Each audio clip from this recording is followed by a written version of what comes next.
ನಟ rocking star Yash ತಾಯಿ ಪುಷ್ಪಾ ಅವರ ವಿರುದ್ಧ ಅಕ್ರಮ ಒತ್ತುವರಿ ಮಾಡಿರುವಂತಹ ಆರೋಪ ಕೇಳಿಬಂದಿದೆ. ಹಾಸನದಲ್ಲಿ ಅಕ್ರಮ ಕಾಂಪೌಂಡ್ ಅನ್ನ ನಿರ್ಮಿಸಿದ್ರು, ಜಾಗವನ್ನ ಒತ್ತುವರಿ ಮಾಡಿಕೊಂಡು ಅನ್ನೋ ಆರೋಪ ಕೇಳಿಬಂದಿರುವಂಥದ್ದು.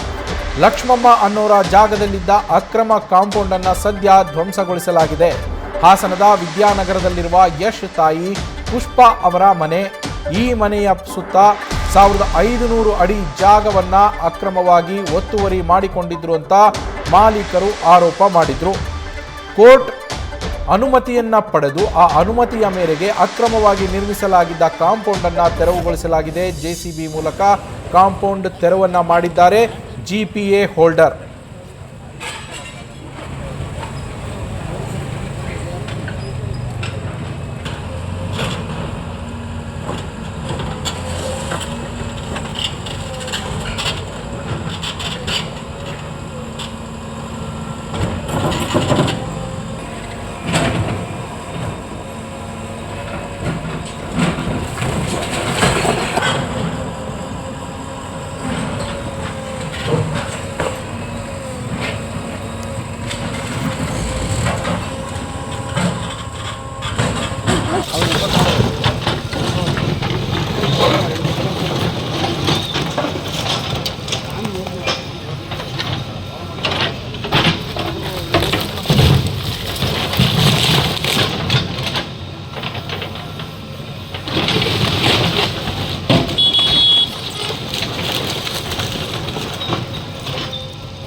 ಕನೆಕ್ಟ್ ಆಯ್ತಾ?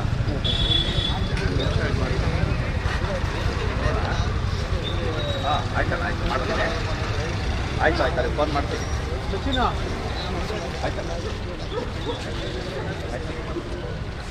ಅಣ್ಣ ಇವತ್ತು ಈಗ ಸಂಜೆ ಮಾಡ್ತೀರಾ?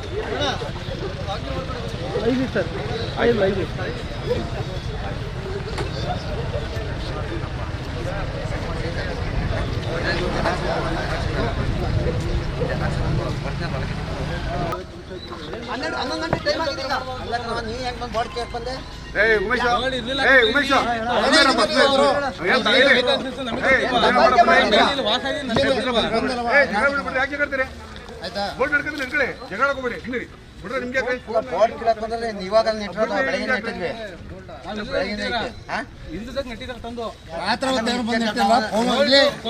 ಡೆಮಾಲೇಷನ್ ಮಾಡಾದ್ಮೇಲೆ ಡೆಮಾಲೇಷನ್ ಮಾಡಿದ್ಮೇಲೆ ಲಾಯರ್ ಬೋರ್ಡ್ ಮುಟ್ಟಿಲ್ಲ. ಲಾಯರ್ ಇದ್ದಾಗಲೂ ಬೋರ್ಡ್ ಇತ್ತಾನೆ ಅದು.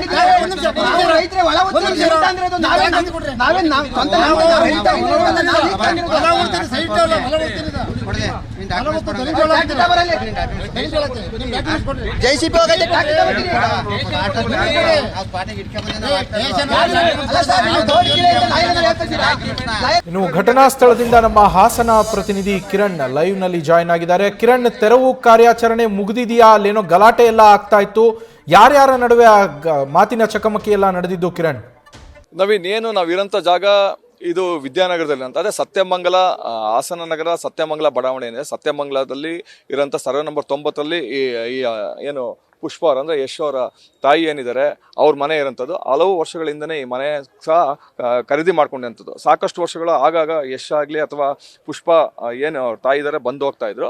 ಇತ್ತೀಚೆಗಷ್ಟೇ ಮನೆಯ ಮುಂದೆ ನೀವು ನೋಡ್ತಾ ಇರ್ಬೋದು, ಸುಮಾರು 50/100 ಜಾಗ. ಇಲ್ಲಿ ತುಂಬ ಅಂದರೆ ಕಾಸ್ಟ್ಲಿ ಆದಂಥ ಜಾಗ. 50/100 ಜಾಗವನ್ನು ಒತ್ತುವರಿ ಮಾಡಿರ್ತಾರೆ. ಮತ್ತು ಒತ್ತುವರಿ ಜಾಗದಲ್ಲಿ ಕಾಂಪೌಂಡ್ ಹಾಕಿರ್ತಾರೆ. ಅದಲ್ಲದೆ ಕೆಲವೊಂದು ಸಣ್ಣ ಪುಟ್ಟ ಅಲ್ಲದೆ ಶೌಚಾಲಯ ಸೇರಿದಂತೆ ಬೇರೆ ಬೇರೆಯನ್ನು ಸಹ ಒತ್ತುವರಿ ಜಾಗದಲ್ಲಿ ನಿರ್ಮಾಣ ಮಾಡಿರ್ತಾರೆ. ಇದಕ್ಕೆ ಸಂಬಂಧಪಟ್ಟಂತೆ ಮೈಸೂರಿನ ಮೂಲ ಮಾಲೀಕರಾದಂಥ ಲಕ್ಷ್ಮಮ್ಮ ಅವರು, ಜಿಪಿಎ ಓಡರ್ ದೇವರಾಜ್ ಅವರು 4ನೇ JMC ನ್ಯಾಯಾಲಯದಲ್ಲಿ ವ್ಯಾಜ್ಯನು ಕೂಡ ಕಳೆದ ನಾಲ್ಕು ವರ್ಷಗಳ ಹಿಂದೆ ವ್ಯಾಜ್ಯ ಕೂಡ ಹಾಕಿರ್ತಾರೆ, ತಕರಾರು ಕೂಡ ನಡೀತಾ ಇರಂತಾರೆ. ಆದರೆ ಯಾವುದೇ ಒಂದು ಕೋರ್ಟ್ ಸಮನ್ಸ್ ಕೊಟ್ಟರು ಕೂಡ ಕೋರ್ಟಿಗೆ ಪುಷ್ಪ ಏನು ಯಶೋರ ತಾಯಿ ಬಂದಿಲ್ಲ ಅನ್ನೋ ಆರೋಪವನ್ನು GPA ಓಡರ್ ಅಂತ ದೇವರಾಜ್ ಅವ್ರು ಮಾಡ್ತಾ ಇರೋಂಥದ್ದು. ದೇವರಾಜ್ ಅವ್ರಿಗೆ ನೇರವಾಗಿ ಮಾತಾಡ್ತಾ ಹೋಗ್ತೀನಿ. ಇದ್ರ ಮೂಲ ಮಾಲೀಕರು ಯಾರು ದೇವರಾಜ್ ಅವರೇ? ಲಕ್ಷ್ಮಮ್ಮನವರು ಸರ್. ಲಕ್ಷ್ಮಮ್ಮನವರು ಅವ್ರಿಗೆ ವಯಸ್ಸಾಗಿದೆ, ವಯಸ್ಸು 93-94 ಈಗ. ಅವರು ಮೈಸೂರಿನಲ್ಲಿದ್ದಾರೆ. ಆದ್ದರಿಂದ ಅವರು ಈ ಪ್ರಾಪರ್ಟಿಯನ್ನು ನೋಡ್ಕೊಳ್ಳಿಕ್ಕೆ 2020ನೇ ಇಸ್ವಿನಲ್ಲಿ ನನಗೆ ಮೈಸೂರಿನಲ್ಲಿ GPA ಓಡರ್ ಆಗಿ ಸಬ್ ರಿಜಿಸ್ಟ್ರ್ ಆಫೀಸಲ್ಲಿ ಮಾಡಿಕೊಟ್ರು. ಈ ಪ್ರಾಪರ್ಟಿಯನ್ನು ನಾನು ನೋಡ್ಕೋತಾ ಇದ್ದೆ. ಈ ಸಂದರ್ಭದಲ್ಲಿ ಇದಕ್ಕೆ ಕಾಂಪೌಂಡ್ ಹಾಕೋಕ್ಕೆ ಇವರು ಪ್ರಯತ್ನ ಶುರು ಮಾಡಿದಾಗ ನನಗೆ ವಿಷಯ ಗೊತ್ತಾಗಿ ನಾನು ಈ ಜಾಗಕ್ಕೆ ಬಂದು ಯಾಕೆ ನನ್ನ ಜಾಗಕ್ಕೆ ನೀವು ಕಾಂಪೌಂಡ್ ಹಾಕ್ತಾಯಿದ್ದೀರಾ ಅಂತ ನಾನು ಕೇಳಿದಾಗ ಆ ಲೇಬರ್ಗಳು ನಾವೆಲ್ಲ ಓನರ್ ಹೇಳಿದರು. ಯಾರು ಓನರ್ ಕರಿಯಪ್ಪ ಅಂತ ಅಂದೆ. ಯಶು ಅವ್ರ ತಂದೆ ಬಂದಾಗ ಯಾಕೆ ಸರ್ ಈ ಥರ ಮಾಡ್ತಾಯಿದ್ದೀರಿ ಅಂತ ಅಂದ್ಬಿಟ್ಟು ನಾನು ಕೇಳಿದೆ, ಏನಿದೆ ನಿಮ್ಮಲ್ಲಿ, ಯಾವ ದಾಖಲೆ ಇದೆ? ನಮ್ಮಲ್ಲಿ ಎಲ್ಲ ದಾಖಲೆ ಇದ್ದು ನಮ್ಮ ಪ್ರಾಪರ್ಟಿಗೆ ನೀವು ಯಾಕೆ ಹಾಕ್ತಾಯಿದ್ದೀರಿ ಅಂತ ನಾನು ಕೇಳ್ಕೊಂಡಾಗ ನಾನು ಹೋಗಿ ಬಡಾವಣೆ ಪೊಲೀಸ್ ಸ್ಟೇಷನ್ಗೆ ಕಂಪ್ಲೇಂಟ್ ಕೊಟ್ಟರು, ಪ್ರಯೋಜನ ಆಗಲಿಲ್ಲ. ಆ ಸಂದರ್ಭದಲ್ಲಿ ಯಾವ ಕಂಪ್ಲೇಂಟ್ ಕೊಟ್ಟರು ಪ್ರಯೋಜನ ಆಗಲಿಲ್ಲ. ಅವರು ಸಬ್ ಇನ್ಸ್ಪೆಕ್ಟ್ರು ನೀವು ನ್ಯಾಯಾಲಯಕ್ಕೆ ಹೋಗಿ ನೀವು ಕೋರ್ಟಲ್ಲಿ ನಿಮ್ಮಂತ ಇದು ಮಾಡ್ಕೊಬಿಟ್ಟು ಬನ್ನಿ ಅಂತ ಅಂದರು. ಅವ್ರು ಯಾವ ಪ್ರಭಾವ ಬೀರಿದ್ರೋ ನನಗೆ ಗೊತ್ತಿಲ್ಲ. ನಾನು ನ್ಯಾಯಾಲಯಕ್ಕೆ ಹೋದಾಗ ನ್ಯಾಯಾಧೀಶರು ಏನು ಕೇಳಿದ್ರು ಎಲ್ಲ ದಾಖಲಾತಿಗಳು ಈ ಸ್ವತ್ತಿಗೆ ಸಂಬಂಧಪಟ್ಟ ಪ್ರತಿಯೊಂದು ಪೇಪರ್ಗಳನ್ನು ನಾನು ನ್ಯಾಯಾಲಯಕ್ಕೆ ಒದಗಿಸ್ಕೊಟ್ಟಾಗ ನ್ಯಾಯಾಲಯಕ್ಕೆ ಇವರು ಹಾಜರಾತಿ ಆಗಲಿಲ್ಲ. ಇದರಲ್ಲಿ ಮುಕ್ಕಾಲು ಭಾಗನ ಇದು ಪೂರ್ವ ಪಶ್ಚಿಮ 100 ಅಡಿ, ಉತ್ತರ ದಕ್ಷಿಣ ಸಡ್ಡಾಕಿರ್ತಕ್ಕಂಥದ್ದನ್ನು ಒಬ್ಬ ಸರ್ಕಾರಿ ನೌಕರ ನಟರಾಜು ಅಂಬತಕ್ಕಂಥವರು ಅವರು ಅದನ್ನು ಇದು ಮಾಡ್ಕೊಂಡಿದ್ದಾರೆ. ಆಮೇಲೆ ಅಲ್ಲ ಮೇಡಮ್, ನನ್ನ ಜಾಗಕ್ಕೆ ನೀವು ಕಾಂಪೌಂಡ್ ಹಾಕೊಂಡು ನಮ್ಮ ಬಡವರಿಗೆ ಯಾಕೆ ಹಿಂಗೆ ತೊಂದರೆ ಕೊಡ್ತಾಯಿದ್ದೀರಿ ಅಂತಂದಾಗ, ಇಲ್ಲ ದೇವರಾಜ್ ನಿಂದು ಅಂತ ನೀನು ಏನಿದೆ ಅದೇ ನಿಂದು ಏನಿದೆ ದಾಖಲೆ ನೀನು ತೊಗೊಂಬಂದರೆ ನಾನು ಕಾಂಪೌಂಡ್ ಹಾಕಿದ್ರು ಕೂಡ ನಾನು ಬಿಟ್ಕೊಡ್ತೀನಪ್ಪ ನಿನಗೆ ಅಂತ ಅಂದರು. ಆಮೇಲೆ ನಿನ್ನ ಹತ್ರ ಏನಿದೆ ಅಂದಾಗ ನನ್ನ ಹತ್ರ ಇದ್ದ ದಾಖಲಾತಿಗಳನ್ನ ನಾನು ಅವರಿಗೆ ವಾಟ್ಸಪ್ ಮೂಲಕ ಕಳಿಸ್ದೆ. ನನ್ನ ಹತ್ರ ಅವತ್ತು ನಾನು ದಿನಾಂಕ ಮಾಡ್ತಿದ್ದೀನಿ 8ರಿಂದ 13 ನಿಮಿಷ ಮೇಡಮ್ ಅವರೇ ನನಗೆ ಫೋನ್ ಮಾಡಿದರು. ಅವ್ರ ಹತ್ರ ನಾನು ಮಾತಾಡಿದ್ದೆ.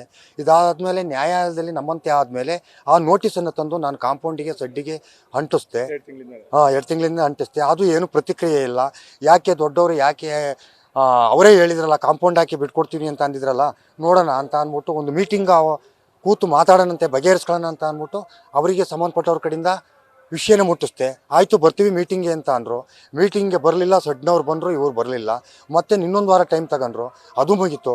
26-27 ಬರ್ತೀವಿ ಅಂತ ಅಂದರು. 26-27 ಹೋಗಿ ನಾವು 25ನೇ ಇಸ್ವಿ ಕಳೆದು 26ನೇ ಇಸ್ವಿ ಬಂದಮೇಲೆ ನಾವು ಎಲ್ಲಿವರೆಗೂ ಅಂತ ನೋಡೋಣ, ನಮ್ಮ ಜಾಗನ ನಾವು ಕ್ಲೀನ್ ಮಾಡ್ಕೊಂಡು ನಾವು ಬೇಲಿ ಹಾಕತ್ತಿದ್ದೀವಿ. ಇದು ನ್ಯಾಯಯುತ ಮಾಡ್ತಾಯಿದ್ದೀವಿ. ಅದರಿಂದ ನಮಗೆ ಎಲ್ಲ ರೀತಿಯಲ್ಲೂ ನಿಮ್ಮ ಮೀಡಿಯಾದಲ್ಲಿರ್ಬೋದು ಸಹಕಾರ ಕೊಡಬೇಕು ಅಂತ ಹೇಳ್ತಾ ನವೀನ್, ಇದಿಷ್ಟು GPA ಓಡರ್ ದೇವರಾಜ್ ಅವ್ರ ಮಾತು. ಅಂದರೆ ನಾವು ಕಳೆದ 4 ವರ್ಷದಿಂದ 4ನೇ JMC ನ್ಯಾಯಾಲಯದಲ್ಲಿ ಈ ವ್ಯಾಜ್ಯ ಸಂಬಂಧ ಹೋರಾಟ ಮಾಡ್ತಾ ಇದ್ವಿ. ಹೋರಾಟಕ್ಕೆ ನಮಗೆ ಜಯ ಸಿಕ್ಕಿದೆ. ನಮ್ಮ ಜಾಗ ಏನಿದೆ 100/50ರಲ್ಲಿ ನಾವು ಒತ್ತುವರಿಯಾಗಿ ಅಕ್ರಮವಾಗಿ ಕಾಂಪೌಂಡ್ ನಿರ್ಮಾಣ ಮಾಡಿದ್ರು, ಅದನ್ನು ತೆರವುಗೊಳಿಸಿದ್ವಿ. ಈಗ ನಾವು ಪೊಸಿಷನ್ ತೊಗೊಂಡಿದ್ದೀವಿ ಅಂತ ಕೂಡ ಹೇಳ್ತಾರಂಥದ್ದು ನವೀನ್.